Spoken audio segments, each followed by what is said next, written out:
আমি একবার ছাত্র জীবনে মাদ্রাসায় পড়ি, তখন বাসে যাচ্ছি, দূরপাল্লার বাসে, ফজরের নামাজের টাইম চলে যাচ্ছে। ড্রাইভার সাহেব যে বললাম, ভাই গাড়িটা একটু থামাবেন, আমি নামাজটা পড়বো। কয়েক গাড়িতে নামাজ পড়ে নেন, গাড়িতে নামাজ হয়। আমি কি ভাই উজু করা লাগবে না? নাইট কোর্স, রাতভর গাড়িতে ছিলাম, সকালে ফজর পড়বো, উজু করবো না? ঘুমাইছি গাড়িতে। বলে যে জানলা দিয়ে পানি দিয়ে উজু করে ফেলান বা তায়াম্মুম করেন, জায়েজ আছে। চিন্তা করলাম কত বড় মুফতি, সুবহানাল্লাহ। এমন কোন মাসালা নাই যেটার উত্তর তার কাছে নাই। হ্যাঁ, ওযু লাগবে না, তায়াম্মুম লাগবে সেটা বলে দিচ্ছে। নামাজ দাঁড়ায় না, বৈশা সিটে বৈশা কেবলা কোনটা লাগবে না লাগবে সাথে সাথে উত্তর। বাপরে বাপ, এ তো অনেক বড় মুফতি। চিন্তা করলাম, আল্লাহ এই মুফতির হাত থেকে তুমি আমার রক্ষা করো মাবুদ। নামাজের টাইম চলে যাচ্ছে, এদিকে মুফতির ফতোয়া থামতেছে না। আমি আবার ছোট মানুষ, মাদ্রাসায় পড়ি, খুব টেনশনে পড়ে গেছি। আল্লাহ কি একটা বিপদ, কি করি কি করি। তখন বন্যা চলছে দেশে, বন্যার পানি আমি দেখতে পাচ্ছি রাস্তার দুই পাশে বিলের পানি থই থই করে। দূরপাল্লার বাস, ঢাকা থেকে যশোর যাচ্ছে।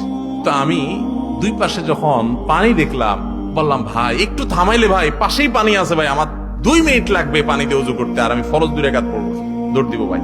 কোথায় কি আর কথা শুনে, আরে ভাই বেশি পেন পেন করেন না, বসেন আপনি। এমনি ফেরিঘাটে জ্যামে দেরি হয়, আবার আপনি এখানে কাহিনী করতে আসছেন, দাঁড়াবেন না সে। আমি আল্লাহ আমার ফজর নামাজ নষ্ট হয়ে যাবে আজকে। খুব মনে মনে ইস্তিগফার করতেছি, কি করবো। একটু পরে দিকে হঠাৎ করে গাড়ি থামছে। আমি বললাম কি ভাই, কোনো সমস্যা? বসেন বসেন, সিটে বসেন, সামান্য একটু অসুবিধা হয়েছে। আমি মনে অনেকে চান্দু আর বসতেছি। আমি লাভ দিয়ে নাইমা বিলের থেকে উজু করে উঠা একদম গায়ের সামনে আল্লাহ আকবার করে কেবলার দিকে দাঁড়িয়ে গেছি। যে উঠে দিলাম, আমার গার উপর উঠে দিলাম। আলহামদুলিল্লাহ আমি নামাজ কালাম করে সুন্দর করে সিটে যে বসছি, দেখি তার গাড়ি এখনো ঠিক হয়নি। বললাম মুফতি সাহেব গাড়ি ঠিক হয়েছে? না হুজুর, এই তো আর একটু বাকি। আমি আর 1 ঘন্টা বাকি হইলে দুঃখ নাই, আমার নামাজ হয়ে গেছে আলহামদুলিল্লাহ। বহু মানুষ আছে আমি দেখছি, নামাজি মানুষ গাড়িতে সফরে গেলে নামাজ পড়ে না, মানে সাহস করে বলে না। অনেক নামাজি মানুষ আছে। আপনার উঠার সময় হিসাব করা উচিত, ড্রাইভারের সাথে চুক্তি করা উচিত, ভাই আমি তোমার গাড়িতে উঠবো, যাবো, আমাকে কিন্তু নামাজের সুযোগ দিতে হবে, নামাজের সুযোগ দিতে হবে। এবং অনেকে আছে দেখি ট্রেনে নামাজ পড়ে না, বিমানে নামাজ পড়ে না। আরে বিমানে আমি জেদ্দা থেকে আসতেছি, ওমরার যাত্রী, হজের যাত্রী, হজের সফরও দেখছি, ওমরার সফরও দেখছি, যে সব টাক মাথা, মানে সব ওমরা করে আসতেছে, তো সব চুলচাচা মানুষ ওমরা করে আসতেছে, মাশাআল্লাহ। নামাজের ওয়াক্ত চলে যাচ্ছে, দেখি সব দিব্যি ঘুমাইতেছে। কিছু কিছু চাচা আছে দেখি যে পান খাইতেছে বিমানের ভিতরে। নামাজের টাইম চলে যাচ্ছে। বললাম চাচা নামাজ পড়ছেন? কয় না তো বাবা। তো নামাজ পড়েন নাই? টাইম চলে যাচ্ছে তো, পান খাইতেছেন। কয় বিমানের নামাজ পড়বো কেমনে? বিমানের পান নিয়ে আসছেন, বিমানে পান পাওয়া যায় না, বিমানের অন্যান্য খানা দিল, পানটা আপনাকে দিবে না, এটা বুঝেন, এটা মাথায় আছে, সেজন্য পান সাথে নিয়ে আসছেন। তো বিমানে যদি উজু করতে না পারেন, বুড়া মানুষ, তাই মাটি আনেন নাই কেন? নামাজের গুরুত্ব বুঝে না। ভাইরা আমার, নামাজ কি জানেন? ওমরে ফারুক রাদিয়াল্লাহু তাআলা ফজরের নামাজে ছিলেন। ফিরোজ আল-লুন নামক অগ্নিপূজক যখন খঞ্জর দিয়ে তার পেটে আঘাত করেছেন, নাড়ি বুড়ি বের হয়ে গেছে, কিন্তু প্রাণ তখনও বের হয় নাই। উনি তো লুটায় পড়ে গেছেন। ওনাকে নিয়ে যাওয়া হলো। যখন নিয়ে যাওয়া হয়েছে, উনি নামাজের ইমামতি করতেছিলেন ওই অবস্থা।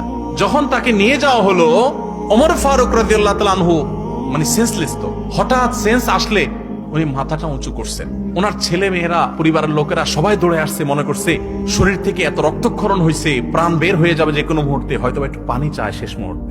মানুষের গলা শুকায় যায় এই টাইমে, যে রক্ত রক্ত সব বের হয়ে যাচ্ছে, কষ্টের জন্য হয়তো পানি টানি চাইবে, বা কোনো ওসিয়ত টসিয়ত করবে মরার সময় বাচ্চাদেরকে। যখন মাথা উঁচু করছেন, কাছে যখন পরিবারের লোকরা আসছে, তখন বলছে যে ফজরের নামাজটা তো বাকি আছে।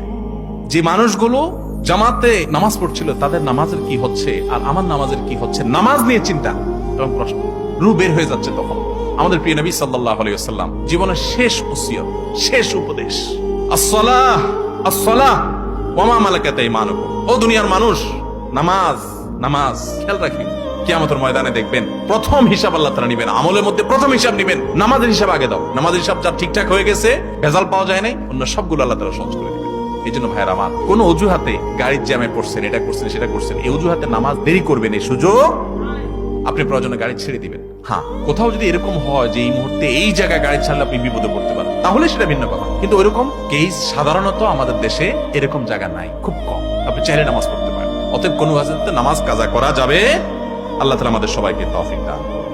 যদি কোনো কারণে কাজা হয়ে গেছে, আপনার ইচ্ছার বাইরে ভুলে গেছেন বা ফাঁসা গেছেন কোনো কারণে, তাহলে পরবর্তীতে আপনি নামাজগুলো পড়ে ফেলবেন এবং যে কাজা হয়ে গেল এটার জন্য আল্লাহর কাছে মাফ চাইবেন।